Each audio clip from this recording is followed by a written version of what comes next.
So today I want to talk about linguistics, and this is my area. I love linguistics. I eat, breathe linguistics. I love it in every form. And so today I want to talk a little bit about a hypothesis that's really kind of controversial, but has applications in real life. And most of linguistics, in all honesty, has application in real life because it's the way that language is the way that we hold concepts in our mind and how we retain patterns in our mind. So, for example, we use the word, and I've said this before, we use the word canoe and we use the word rowboat. Both are things that float on water, but they have distinct and different patterns. So we create different words for those because they're different. So that's the way we retain those patterns in our mind. Okay, so there's an interesting hypothesis. It's called the Sapir-Whorf hypothesis, or sometimes just referred to as linguistic relativity. And this is the idea that words influence our thoughts, and not the other way around. Sometimes you'll hear people say, well, our thoughts and these concepts in our mind dictate what words we use, right? Or what words we invent to express a certain concept, certain pattern. Well, the answer to this, in my opinion, is it's both.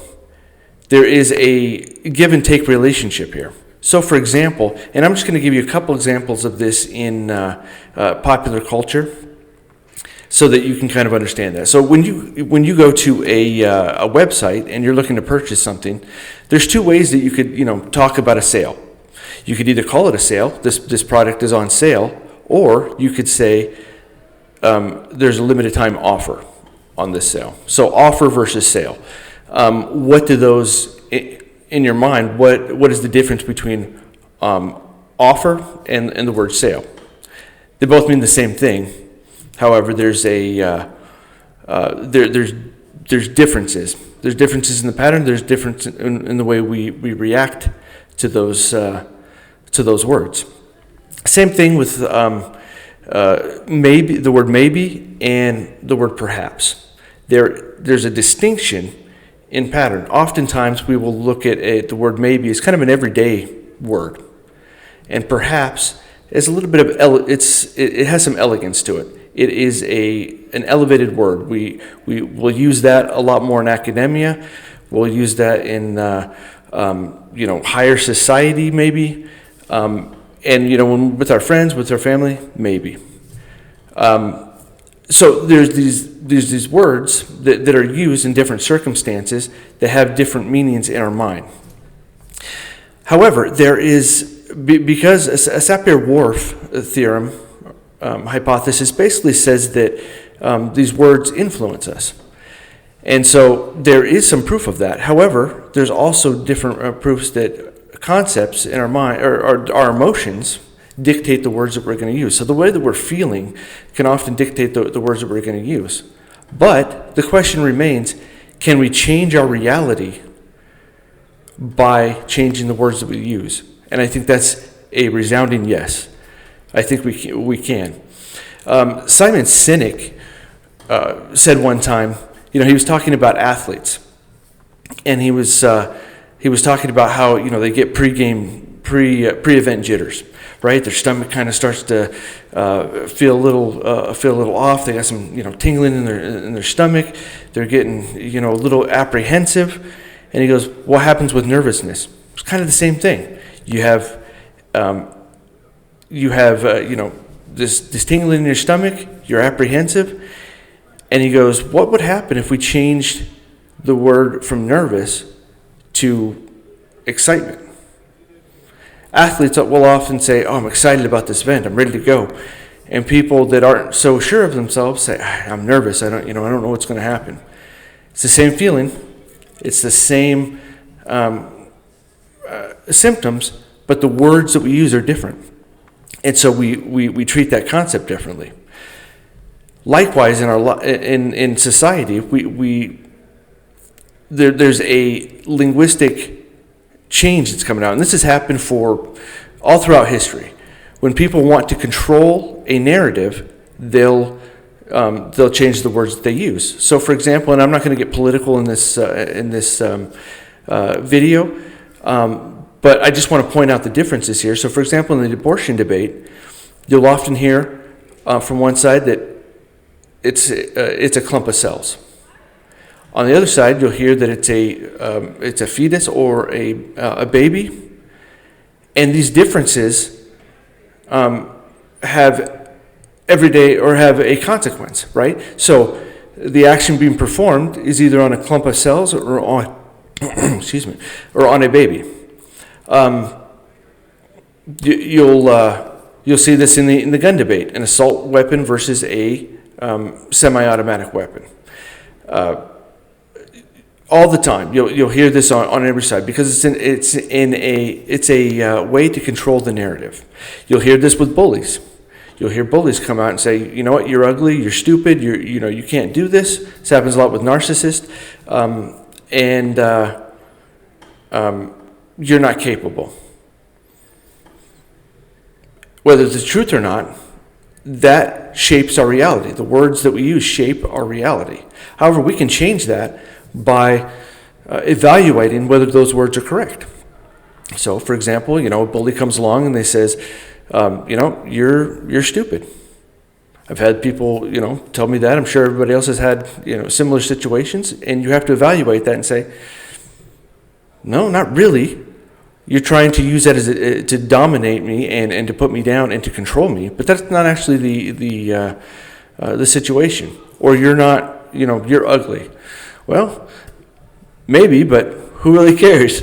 Or no, I'm good. I'm good looking. I'm, whatever. And so you have to evaluate that. If you can step outside yourself a little bit and evaluate whether that is, instead of reacting emotionally, if you can react objectively and say, no, that's not really the case. I'm going to, I don't see it that way, and I'm going to change the wording the wording that I use for myself. So if I don't have if I don't feel beautiful, or I don't feel competent or whatever, I can change my reality to say, there's things that I need to work on, but yes, I'm competent. And yes, I might have my certain qualities about me that I would like to change physically, but I still have worth. I'm still beautiful. And there's still people that love me. Throughout history, this has been the way that governments and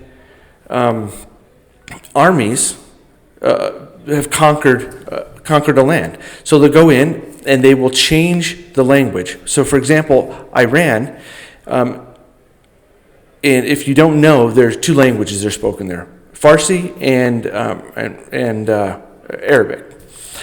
Well, because that is a Muslim country, and the Ayatollah wants to get rid of the Farsi influence there and only allow the Arabic. So there are certain words that are permitted only in Arabic. You can't speak them in Farsi. So they'll suppress the Farsi or the Persian and only allow that Arabic. That's a means of control, and it's a means to take away that concept out of the collective society. Same thing happened, in Spanish. There was a language dominance that would happen that you could only in Spanish could you say certain words, or you couldn't utter certain phrases that were not approved. This has happened throughout history, and the way that we change that is we change that the words that we use in our lives. So whether it's personal or in a culture, if you can control the language, you can control the collective society. Bullies do this by, if they can control that narrative, if they can suppress what you think about yourself and the concepts in your mind by the words that they use, they can have control over you. It's the same exact concept. So you, as an individual, if you can change the language that they use, you can change your reality. If you can say, instead of I'm dumb, you can say, no, I'm competent, but I need to work in certain areas. that changes your reality. So the next time you feel down about yourself and think you're not worthy or think you're not capable or whatever, take a step back and just say, okay, yes, this particular area I need to work on, but in this area I'm very competent. So you gain confidence over here with things you have confidence. Say, no, I'm going to work on this and I'm going to become competent in that area. And you change your reality. So don't let people put you down with the words that they use. Take a step back and